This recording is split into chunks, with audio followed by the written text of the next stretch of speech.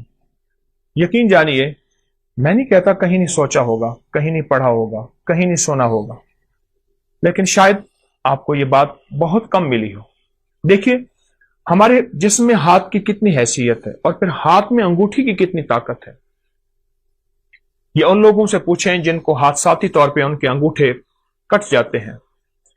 پہلے بطور سزا نواب، بادشاہ، راجے، مہاراجے یا پرانی تاریخ میں بطور سزا انگوٹھا کاٹ دیا جاتا تھا، اور جس کا انگوٹھا کٹ جاتا ہے اس کا آدھا ہاتھ معذور ہو جاتا ہے، اس کا جسم معذور ہو جاتا ہے. 4 انگلیوں کی طاقت ایک طرف، ایک انگوٹھی کی قوت ایک طرف، ایک انگوٹھی کی قوت ایک طرف. اور آپ دیکھیں کہ انگوٹھا ہی لگایا جاتا ہے، انگلی نہیں لگائی جاتی اسٹامپ پہ نشانی کے طور پر. اس انگوٹھے کا ہمارے جسم کے ساتھ بہت زیادہ گہرا تعلق ہے. جہاں یہ ہاتھ کی قوت ہے، جہاں یہ جسم کی طاقت ہے، جہاں یہ اعصاب کی قوت ہے، وہاں اس کا اگر ہمیں اس مشین کے اندر کے پرزوں کی سمجھ آ جائے. میں انگوٹھے کو ایک مشین کہتا ہوں. اگر اس کے پرزوں کی سمجھ آ جائے تو بڑی بڑی بیماریاں، بڑی بڑی تکلیفیں ہم سے دور ہو سکتی ہیں. آئیں آج ہم اس انگوٹھے کچھ راز کھولتے ہیں، اور ایسے ایسے راز جو بہت پوشیدہ ہیں. ہماری طب کی کتابوں میں، ہماری ہندی طب کی کتابوں میں، یونانی کتابوں میں، پرانی ہزاروں سالوں تاریخوں میں اس انگوٹھے کے راز چھپے ہوئے ہیں. میں چند راز آپ کو اس انگوٹھے کے بتاتا ہوں. کبھی بھی اگر آپ کا گلا خراب ہے، آواز بند ہے، ٹانسز ہو گئے ہیں، اور ڈاکٹر کہتے ہیں اس کا آپریشن لازم ہے، آپریشن ضروری ہے، یا یہ ہے کہ اتنے کہ پیپ آ رہی ہے اور گلا بالکل آپ کا سوجا ہوا ہے، اس میں ورم ہے، یہ ایک فائدہ. اب ایسا کریں کہ اس انگوٹھے کو زیتون کا تیل لگا لیں، اور اگر آپ کے پاس کلونجی کا تیل ہے تو بہت ہی بہتر ہے. اس کی مالش کریں. یہ دیکھیں، ایسے مالش کریں، ایسے مالش کریں اور خوب مالش کریں.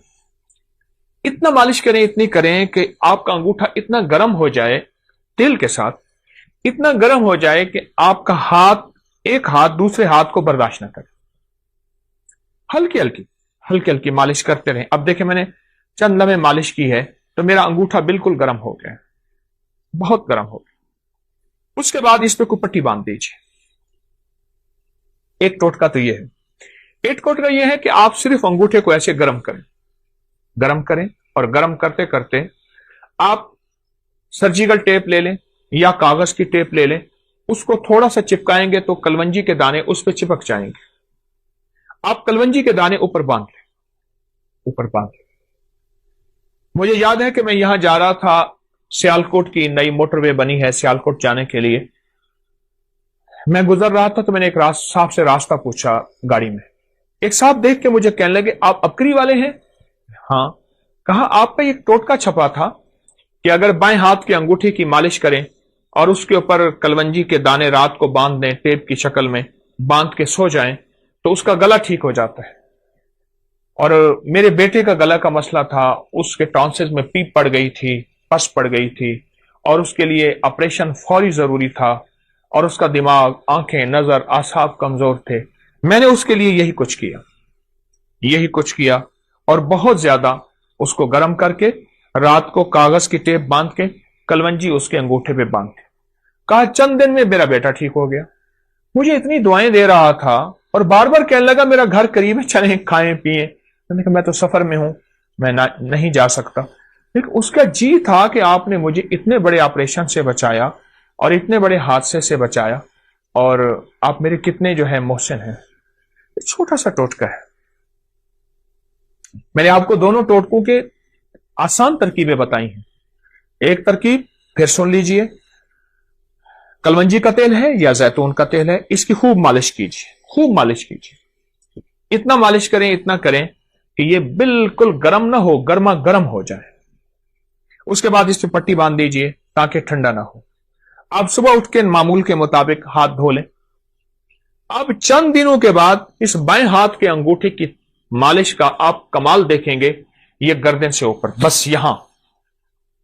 دو چیزیں ایسی ہیں جن کو اوپر سے کاٹو تو ختم ہو جاتی ہیں. ایک انسان، ایک کھجور. سارے درخت اوپر سے کاٹ دو، شاخیں نکل آتی ہیں. کھجور کو اوپر سے کاٹو، مر جاتی ہے.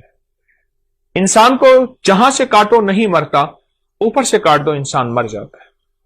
یہ جو زندگی ہے، گردن کے اوپر کی زندگی، اس میں آنکھیں ہیں، کان ہیں، دماغ ہے، اعصاب ہے، پٹھے ہیں، ہماری بول ہیں، ہماری سوچیں ہیں، ہماری نظریں ہیں، ہمارے دماغی جسمانی، یہ ساری قوتیں، یہ ساری کی ساری چیزیں، یہ جو کچھ بھی ہے، اس کا اس انگوٹھے سے بڑا تعلق ہے. ہماری پوری دنیا میں اس وقت ہاتھ کو دبانے اور جسم کی مالش کرنے اور جسم کے پوائنٹ کو دبا کے، مختلف حصوں کو دبا کے اس کا علاج یا رواج بڑھ رہا ہے. کوئی اس کو کیا نام دیتا ہے، کوئی اس کو ریفلیکسالوجی دیتا ہے، کوئی کیا. یہ بہت نظام بڑھ رہا ہے اور اس کے بہت زیادہ فوائد ہیں. اور یہ آج کا نہیں ہے، یہ صدیوں پرانے، ہزاروں سال پرانے یہ راز بھی ہیں اور علاج بھی ہیں جو انسانوں نے چھوڑ دی ہے. اور انسان رنگ برنگی گولیاں اور دواؤں کے اوپر ٹوٹ پڑا. دو چیزوں پہ ٹوٹ پڑا، رنگ برنگے کھانے اور رنگ برنگی گولیاں اور دوائیں. ادھر کھانے کھاتا ہے، پھر گولیاں کھاتا ہے. اس لیے اکثر میں نے دیکھا ہے کہ رنگ برنگے کھانے اور رنگ برنگی گولیوں کی دواؤں کی دکانیں سونوں قریب قریب ہوتی ہیں. آپ اس انگوٹھے کے راز کو سمجھیں. اگر آپ صحت مند زندگی چاہتے ہیں، آنکھیں، نظریں، دماغ روشن، اعصاب، اور آپ گلے کے مریض ہیں، یا آپ میں سے کوئی ایسا بندہ جو گلے کا مریض ہے اور گلے کی کوئی مرض ہے، آواز بیٹھ گئی ہے، آواز میں خرخراہٹ ہے، گلا کام نہیں کر رہا، گلا سوج گیا ہے، یا اس گردن میں درد ہے، ایسے کرنے سے، ہلانے سے درد ہے، اور یہ گردن کے درد کی وہ کمزوری کی وجہ سے کالر لگایا ہوا ہے، اعصاب کھچے ہوئے ہیں، پٹھے ہر وقت تناؤ کا شکار رہتے ہیں. آپ چند دن میری تھوڑی سی بات مان لیجیے. آپ دوائیں نہیں چھوڑنا چاہتے، میں اصرار نہیں کروں گا، لیکن چند دن اس انگوٹھے کی مالش کر کے سوتے وقت 10 منٹ مالش کیجیے خوب زیادہ تیل لگا کے، کلونجی کا تیل یا زیتون کا تیل. آپ مالش کر کے لگائیں تو صحیح، خوب مالش کیجیے. اور جب گرم ہو جائے اس کے بعد اس بائیں ہاتھ کے انگوٹھے کو آپ پٹی باندھ کے اور اس کے بعد آپ لیٹ جائیے. یہ زندگی کے چھوٹے چھوٹے ٹوٹکے ہوتے ہیں جنہیں ہم فراموش کر بیٹھتے ہیں، بھول بیٹھتے ہیں، اور یہ انسان کو پچھلی یادیں ایسی دلاتے ہیں کہ انسان کی زندہ تحریک اور زندہ زندگی پھر لوٹ آتی ہے. یہ اب تک کتابوں میں ہیں، یہ اب تک سینے میں ہیں، یہ اب تک تجربات میں ہیں، چند لوگ جانتے ہیں. میری کوشش ہوتی ہے کہ یہ پوری امت کو، پورے عالم کو، پوری انسانیت کو، ہر مذہب، ہر فرقے کے لیے آسانیاں ہوں، راحتیں ہوں، خوشیاں ہوں، خوشحالیاں ہوں، اور ان کے لیے یہ ٹوٹکے عام کرو. چھپتے ہیں اپنی میگزین میں، لوگ لیتے ہیں بہت کم لوگ، لیکن جس چیز کو میں واضح کروں اور بہت زیادہ وضاحت کروں اس سے فائدہ زیادہ ہوتا ہے. آپ یہ کبھی بھی اس کو نہ چھوڑیے گا. آپ چاہتے ہیں کہ آپ کی زندگی صحت مند رہے، آنکھیں روشن رہیں، ان میں چمک باقی رہے، پھر انگوٹھے کی خدمت کریں. آپ چاہتے ہیں آواز کی کھنک رہے 100 سال کی عمر کے بعد تک کی، اور آواز صاف رہے، اس انگوٹھے کی خدمت کریں. آپ چاہتے ہیں کہ آپ کے کان صحیح سنائی دیں اور آپ کے کان صاف ستھرے ہوں، اور آپ کے کانوں کے لیے نہ کسی مشین کی ضرورت پڑے اور نہ کسی ہاتھ کے سہارے اور آسرے کی ضرورت پڑے، تو آپ اس انگوٹھے کی خدمت کیجیے. آپ چاہتے ہیں کہ بعض وقت آپ کو بار بار نہ کھنکارنا پڑے، نہ کرنا پڑے، اور آپ کا گلا صاف رہے، انگوٹھے کی خدمت کیجیے. اگر آپ اس کی 10 منٹ خدمت کر لیں اور آپ کا جسم صحت اور تندرستی بحال رہے،